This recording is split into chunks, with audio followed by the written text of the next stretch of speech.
Good morning mga mi! So, heto na naman po si Kuratsa sa discarding sideline habang nakatambay sa bahay. So, sige repeat. Ang ginawa ko nga mga scrunchies ngayon na order ni Ma'am Melissa ng silk scrunchies at mga velvet. Kasama na rin itong mga cute na mga sailor bow. Maraming salamat po sa paulit-ulit na pag-order po ng aming mga produkto. Rebranding nga pala yung in-order ngayon ng ating customer na si Ma'am Melissa. At siya ang pumili kung anong mga product ang ilalagay ko dun sa kanyang package na rebranding na din. Una ko munang ginagawa is mag-cut ng mga fabric. Dito nga nag-cut ako ng mga velvet na size XL at XXL.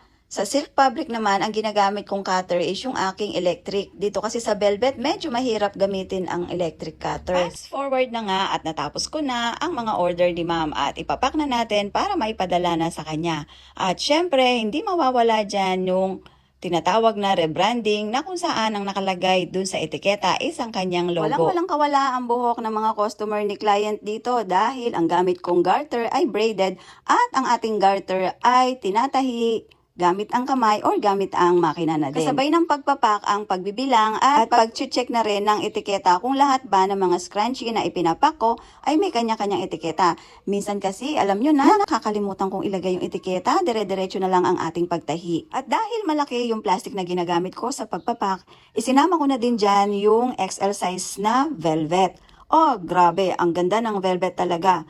Pack na pa. Siya lang tignan kapag ka nakatali na sa buhok. Sabi nga ng customer ko kapag ka daw ang gamit niyang pang-ipit sa buhok ay itong mga velvet ay social na social daw ang kanyang datingan. Sabi nga niya ay nakiki-OOTD daw ang kanyang mga panali ng buhok. At syempre hindi mawawala ang logo or etiketa ni client. Kung hesitant po kayong mag-order dahil sa mga etiketa, pwede po namin itong gawin para sa inyo. Pwede po kaming mag-layout po logo, brand name na gustong ilagay sa mga o-orderin pong mga hair accessories. Ang kainaman dito sa ating mga hair accessories, kahit anong lukot ang gawin natin ay bumabalik po sila sa dati nilang itsura or sila po ay mga parang mga elastic. Minsan talagang sinasadya kong paliitin yung kanilang mga packing para sana magkasya dun sa size plastic bag ng courier para makatipid ng shipping fee si client.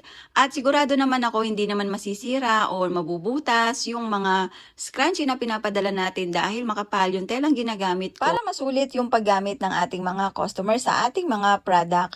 At dito nga sa isang plastic ay pinagsama ko na yung large size na silk at itong XXL na velvet. At ganito nga kalaki at ka-floppy yung ating velvet na XXL size. At kung tatanungin mo kung anong measurement yung ginamit ko dito, sige mag-comment ka lang dyan sa baba at i-reveal ko sa'yo. Pero yung totoo, ang mga sukat ng aking mga product ay gawa-gawa ko lang. Oo, meron akong mga napapanood sa iba't ibang social media platform. Nagaya ko yung iba, minsan naman ay yung kanilang measurement ginagaya ko, pero kadalasan ay nagdadagdag ako dahil ako nasisiyahan dun sa mga napapanood ko na maiksi or kulang dun sa sukat nila. Kaya ikaw pa din ang masusunod kung anong gusto mong sukat as long as na kumikita ka pa din. At ito nga yung mga freebies ko kay client. Nabinigyan ko ng ID na mga mini and tiny. Ito yung mga tela na napagtabasan ko na ginawa ko na ring mga scrunchies para maging freebies kapag ka merong nag-order na mga bulk orders. Pero dahil nga nagandahan din sila sa mga minis na ito, marami na rin nag-order as bulk order dito. Minsan nga ay 500 pieces, 300 pieces. At dito na po magtatapos ang ating munting video. Sana po ay yung suportahan ang aming munting negosyo. God bless po sa ating lahat. Bukas pong muli. Bye!